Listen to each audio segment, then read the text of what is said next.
En ce moment, c'est le chaos au pays des comics, suite au meurtre de George Floyd. Il y a une flambée de violence inouïe qui est à la hauteur des fêlures qui ravagent le pays depuis tant d'années. Et c'est malheureux de voir qu'il y a des choses qui ne changent pas. Tout d'abord, ce comportement policier odieux et anticonstitutionnel. Et deuxièmement, ce manque de respect systématique à l'égard de quiconque se pointe avec un arc contre un groupe de plus de 10 personnes.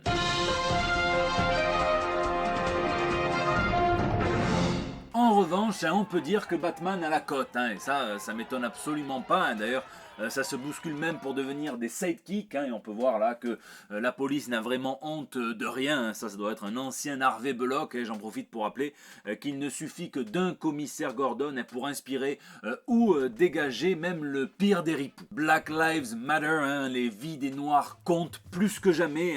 Je sais que c'est même pas un sujet de débat pour la grande majorité d'entre nous, mais certains de mes congénères blancs, qui sont peut-être un petit peu plus hypersensibles, un petit peu plus hyper fragiles, se sentent exclus dès que l'on ne dit pas que toutes les vies comptent, comme si c'était pas une évidence, celle d'Adama Traoré, celle de Cédric Chouviat, celle de Myriam Sakri, évidemment. Donc la team dit oui, mais s'il vous plaît, ne soyez pas des Stormtroopers, ne visez pas à côté, le débat n'est pas là. Moi j'aime absolument toutes mes dents, mais si j'ai une rage de dents, je vais pas dire au dentiste de me blanchir mes 31 autres chicots avant de s'attaquer à soulager la douleur du 32e. Donc tâchons de faire tout ce qui est possible à notre échelle pour que oui, toutes les vies comptent, plus de justice, plus de paix, que ce soit sur les trottoirs de Minneapolis, sur ceux de Paris ou ceux du monde entier. Sans transition, je tiens à vous remercier pour l'accueil chaleureux que vous avez réservé à ma dernière vidéo qui est sortie dimanche un petit peu en secret. Donc c'est un nouveau format qui sera du décryptage du comics, du compagnon de lecture. Et pour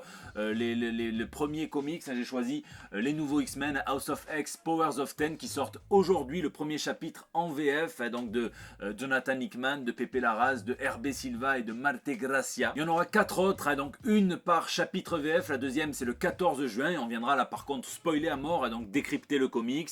Il y aura d'autres surprises, vous verrez. Ça fait comme un petit club de lecture pour tous ceux qui l'ont lu, soit les TP ou les issues en VO, soit la VF. Danse bien pensée, fidèle et inédite, la révolution mutante promise par Jonathan Hickman possède le gène culte à son ADN. Je vous mets le lien dans la description et je vous mettrai le lien aussi dans l'écran de fin. Ici votre fidèle commis des comics, vous êtes dans l'émission qui fait le tour de l'actu de l'industrie du comic book et de ses dérivés. C'est le 247e JT Comics.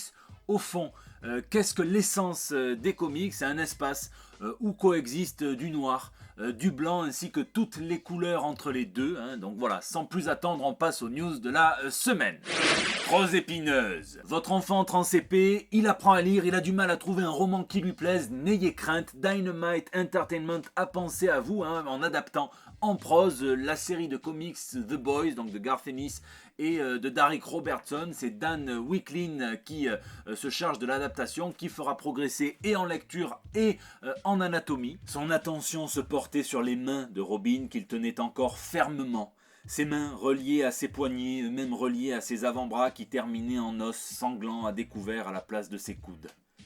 Le reste de Robin avait disparu. Et avec ça, il y a 8 chances sur 10 qu'il devienne chirurgien, le gosse. Bon, il y a 2 chances sur 10 qu'il devienne serial killer aussi, mais au moins il sera connu.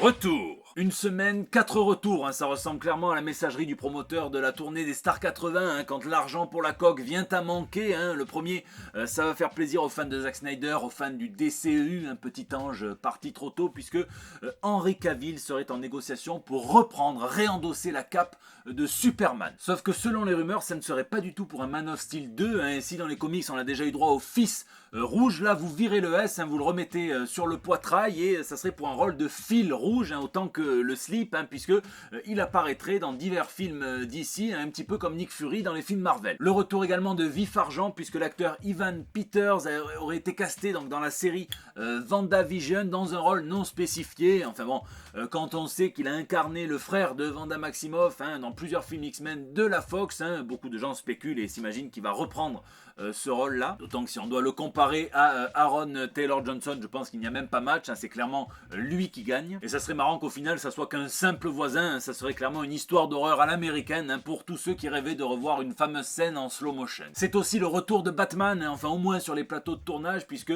l'Angleterre a officiellement autorisé la reprise des tournages sur son territoire, donc la production du film de Matt Reeves, et dont Paul Dano dit que le script est à la fois surprenant et puissant, va pouvoir reprendre. Un script qui a d'ailleurs été poli, retouché par Matt Reeves, qui a profité du confinement pour faire quelque chose qu'il ne peut pas faire en temps normal avec les rythmes de production effrénés des studios. Ça c'est similaire aux comics, puisque Jason Fabok a tweeté qu'il avait pu faire des modifications, des retouches sur son comics Les 3 Jokers avec Geoff Johns. C'est un truc qu'il fait rarement aussi parce qu'il n'a pas le temps. Comme quoi l'art, c'est comme les partenaires amoureux, c'est toujours mieux quand ça respire. D'ailleurs pour quiconque a le temps, mais pas trop, qui est pressé et qui parle un petit peu anglais quand même, eh bien la Warner a mis à disposition gratuitement sur sa chaîne YouTube un documentaire sur la Batmobile. Alors un petit peu dans les comics, beaucoup dans les films, mais c'est toujours intéressant, ça vaut le coup, et en plus on a pu voir d'ailleurs donc celle de Pattinson via le Twitter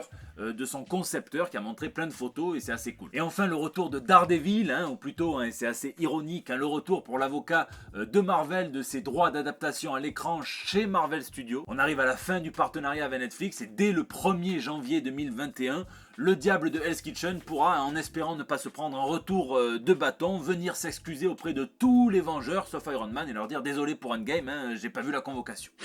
Jaunis. On peut toujours compter sur les spéculateurs pour essayer d'acheter les vieux numéros de la première apparition d'un héros quand il y a la moindre rumeur sur une éventuelle adaptation cinématographique de celui-ci, pour acheter toutes les premières apparitions des tout nouveaux héros qui sortent et qui sont contemporains parce qu'ils peuvent les acheter en lot, c'est plus facile. Et cette semaine, c'est la toute première apparition d'un Hulk jaune qui les fait tous demi-mollets. D'ailleurs entre le vert, le rouge, le bleu, le gris et maintenant le jaune, tous les Hulk peuvent s'enfiler un petit slip en cuir et aller faire le meilleur happening jamais vu à la Gay Pride. Ça se passe chez IDW qui publie les aventures pour un lectorat plus jeune de chez Marvel. Ça s'appelle Marvel Action Avengers, c'est les numéros 9 et 10 dans lesquels l'organisation terroriste AIM, et le A c'est pour Advanced, pas pour antifasciste, je le dis. L'AIM donc va contrôler tous les esprits de New York et va en profiter pour repeindre la carrosserie du colosse colérique à leur effigie, à leur couleur, le jaune, et ça rappelle un petit peu son antagoniste d'antan, Devil Hulk, qui n'est autre qu'un bout de l'esprit compartimenté de Bruce Banner, assez maléfique, qui a été co-créé par Paul Jenkins, qui décidément aime le jaune et les troubles dissociatifs de la personnalité. Du coup ça se revend 10 fois son prix sur eBay, comme quoi nous vivons vraiment une époque formidable, comme dirait Jamil Le Schlag. Sans pulp. Cette semaine, du côté du matériau source, on est plutôt sur une série d'annulations, comme les concerts de Patrick Bruel après que la masseuse en ait eu marre de lui expliquer pour la 100e fois qu'elle ne massait que les muscles et pas les corps caverneux. Chez DC, on annule une grosse partie des 100 pages Walmart Special, donc qui étaient destinées à élargir le lectorat d'ici à des clients qui sont plutôt grande surface et pas librairie, donc il ne restera que ceux de Batman et ceux de Superman, et vous le savez, puisque rien ne se perd, tout se transforme, la plupart des histoires qui étaient inédites consacrées à ces numéros-là sortiront dans la gamme Digital First de chez DC. Et ça c'est intéressant puisqu'elle semble avoir plutôt bien marché cette marque pendant le confinement. Du coup, même dans l'univers Sandman, par exemple, les derniers numéros de Lucifer ne sortiront qu'en édition reliée et sortiront tout d'abord en Digital First. Pareil pour House of Whispers. En revanche, la série Manhunter qui devait découler de l'event Léviathan, elle est tout bonnement annulée, même pas de digital. Et sans parler vraiment d'annulation, un projet dont le silence est assez éloquent, c'est le Batman Catwoman de Tom King et de Clayman, qui avait été annoncé, dont on avait vu quelques planches et puis qui a complètement disparu du radar comme Michael Vendetta après 2012. C'était prévu pour le tout début 2020 et il semblerait que ça soit reconduit à la toute fin de l'année, vers Noël, donc ça sent assez mauvais pour le supposé changement radical qui nous avait été promis par Tom King et qui allait affecter Batman pour des décennies. Bon, en revanche, on sait que Ram V, Ram 5, je sais jamais, et Fernando Blanco vont débarquer sur le titre principal de la chatte de Gotham à partir du numéro 25. Chez Marvel, c'est à peu près pareil, hein, le Covid aura fait complètement maigrir l'event Empire qui perd beaucoup de tie-ins, ce qui ne manquera pas de faire le plaisir de ceux qui en ont marre de voir, hein, les gros crossovers dégoulinés sur absolument toutes les séries annexes. Et la folie de la lecture numérique s'empare également de la maison des idées, hein, puisque chez Marvel, des titres comme Hawkeye Freefall, Ghost Spider ou encore Scream, Curse of the Carnage, mais également hein, The Revenge of the Cosmic Ghost Rider et Jane Foster Valkyrie vont se mettre à sortir en digital only, peut-être par la suite en édition reliée, mais Marvel reste flou, un petit peu comme ta vision après la réouverture des bars, on te connaît. Alors est-ce que ça dénote d'une future tendance du marché qui va s'accentuer? Est-ce que c'est un moyen d'abandonner les séries qui ont un volume de précommande un petit peu bas? En tout cas, ce qui est sûr, c'est que ça va relancer le débat, hein, lecture en physique, lecture en digital, hein, et on va clairement voir ressortir la fameuse citation de Stan Lee, le gros bonnet de chez Marvel.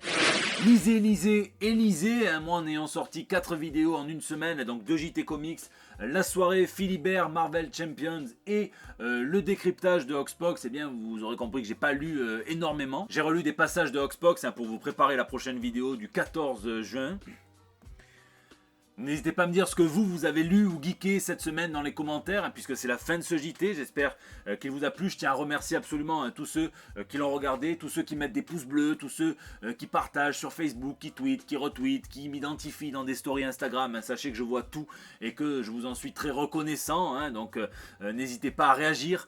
Hein, à me dire quelle est votre news préférée de la semaine, à me dire quelle est la news que vous auriez aimé que j'inclue, puisque je trie hein, mes news chaque semaine. Pour ça, vous pouvez réagir dans les commentaires sur YouTube où je réponds à chacun d'entre vous, bien sur les réseaux sociaux. Il y a même le serveur Discord qui est ouvert aussi à tout le monde. Hein. Prenez soin de vous, prenez soin de tous, hein, force et honneur, et rendez-vous la semaine prochaine pour des nouvelles toutes fraîches. Josh Boone ambitionne encore de sortir sa trilogie sur les New Mutants. Tu vois, ça c'est ta faute, Zack Snyder, ça. Tu lui as redonné cette saleté d'espérance. Le type, il a pas réussi à sortir un film en 5 ans, il va encore en faire 2 autres. Putain, Zack Snyder, putain!